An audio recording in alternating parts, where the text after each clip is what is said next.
महाभारत की पौराणिक कहानियां हम बचपन से ही किताबों और टीवी सीरियलों में देखते आए हैं, लेकिन कुछ कथाएं ऐसी भी हैं जिन्हें आपने ना कभी पढ़ा होगा और ना ही सुना होगा। ये कथाएं अपने आप में अद्भुत हैं। आज इस पौराणिक कथा में हम आपको सुनाएंगे एक कहानी जब हनुमान जी ने भीम को अपने शरीर के 3 बाल दिए। जानिए क्यों। पांडवों ने श्री कृष्ण की मदद से कौरवों पर विजय प्राप्त कर ली थी। अब हस्तिनापुर का राज्य पांडवों के अधीन था। धर्मराज युधिष्ठिर राजा बने थे। न्याय और धर्म की प्रतिमूर्ति महाराज युधिष्ठिर के राज्य में सब कुशल मंगल था। समस्त हस्तिनापुर आनंदमयी जीवन व्यतीत कर रहा था। कहीं कोई किसी प्रकार का दुख न था। एक दिन नारद मुनि राजा युधिष्ठिर के पास आए और कहा कि महाराज, आप यहाँ वैभवशाली जीवन जी रहे हैं, लेकिन वहाँ स्वर्ग में आपके पिता बड़े ही दुखी हैं।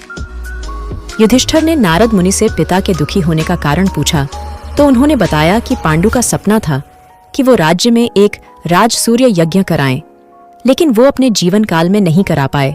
बस इसी बात से दुखी हैं। तब युधिष्ठिर ने अपने पिता की शांति के लिए राजसूर्य यज्ञ करने का फैसला लिया।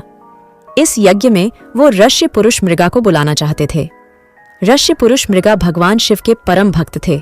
उनका ऊपर का हिस्सा पुरुष का था और नीचे का हिस्सा मृगा हिरण का, इसलिए उनका नाम पुरुष मृगा था।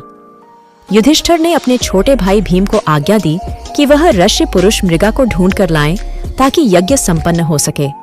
भीम भाई की आज्ञा पाकर ऋषि पुरुष मृगा को ढूंढने चल दिए। एक जंगल से गुजरते हुए भीम को पवन पुत्र हनुमान दिखाई दिए।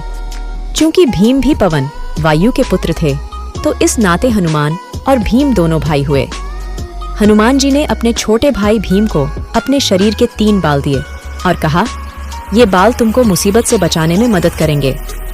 काफी दूर भटकने के बाद भीम ने आखिर ऋष्य पुरुष मृगा को ढूंढ ही लिया। वो उस समय भगवान शिव का ध्यान लगाए बैठे थे। भीम ने जब उन्हें राजसूर्य यज्ञ में चलने की बात कही तो वो तैयार हो गए, लेकिन उन्होंने भीम में सामने एक शर्त रखी। शर्त यह थी कि भीम को हस्तिनापुर ऋष्य पुरुष मृगा से पहले पहुंचना था। अगर पुरुष मृगा भीम से पहले हस्तिनापुर पहुंच गए तो वे भीम को खा जाएंगे। अब चूंकि ऋष्य पुरुष मृगा का निचला हिस्सा हिरण का था, तो वे बहुत तेज दौड़ ढाते थे। भीम ने साहस करके उनकी यह शर्त स्वीकार कर ली। भीम ने तुरंत तेजी से हस्तिनापुर की ओर दौड़ना शुरू कर दिया। भीम ने अचानक पीछे मुड़कर देखा तो पाया ऋष्य पुरुष मृगा उनके बिल्कुल नजदीक आ चुके हैं। घबराए हुए भीम को अचानक हनुमान जी द्वारा दिए हुए 3 बालों की याद आई। भीम ने एक बाल जमीन पर फेंक दिया। तुरंत उस बाल की शक्ति से बहुत सारे शिवलिंग जमीन पर उत्पन्न हो गए।